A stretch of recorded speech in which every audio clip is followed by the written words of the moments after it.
అందరికీ నమస్కారం అండి ముందుగా. టీజర్ చూసారు. మీ అందరికీ నచ్చిందని అనుకుంటున్నాం. టీజర్ చూస్తే అర్థమవుతుంది సినిమా ఎలా ఉండబోతుంది, కాన్సెప్ట్ ఏంటి, ఎంత డిఫరెంట్‌గా ఉంటుంది. సో, ఒక కొత్త కథతో వస్తే ఎప్పుడు అందరికీ నచ్చుతూ ఉంటది. మన తెలుగులో అందరూ డెఫినెట్‌గా మంచి సక్సెస్ ఇస్తారు. అలాంటి కొత్త కాన్సెప్ట్‌తో మంచి యాక్టర్స్‌తో మీ ముందుకు వస్తుంది 'ఓ సుకుమారి'.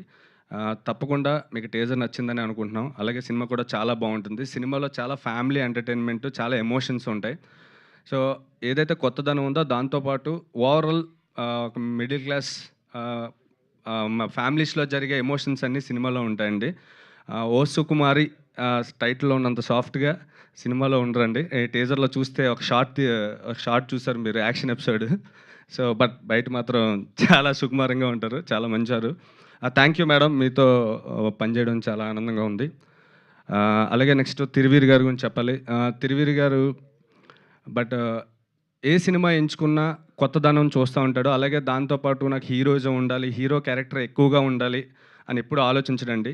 సినిమాలో ఉన్న క్యారెక్టర్లందరూ ఈక్వల్‌గా ఉండాలి. నా ఇంపార్టెన్స్ తక్కువ ఉన్నా పర్లేదు. నేను హీరో అనుకున్న అంటే క్యారెక్టర్‌లా ఫీల్ అయ్యి తను కూడా ఆ వరల్డ్‌లో సెట్ అయ్యేలా ఉంటేనే సినిమా చేస్తారు. అలాగే తన సక్సెస్ ఇక్కడి వరకు వచ్చింది అనుకుంటున్నానండి. సో, ఈ సినిమా తర్వాత నెక్స్ట్ లెవెల్ సినిమాలు వస్తాయని మనస్ఫూర్తిగా కోరుకుంటూ థ్యాంక్ యూ భయ్యా. Thank you. Next Mahesh Reddy గారు. Thank you sir. Mahesh Reddy గారు, దర్శన్ గారు, రమేష్ గారు అందరికీ థ్యాంక్ యూ. ప్రసాద్ గారు ఇంత మంచి ఆపర్చునిటీ నాకు ఇచ్చినందుకు thank you so much. Thank you అండి. థ్యాంక్ యూ అండి. Thank you very much. Yes.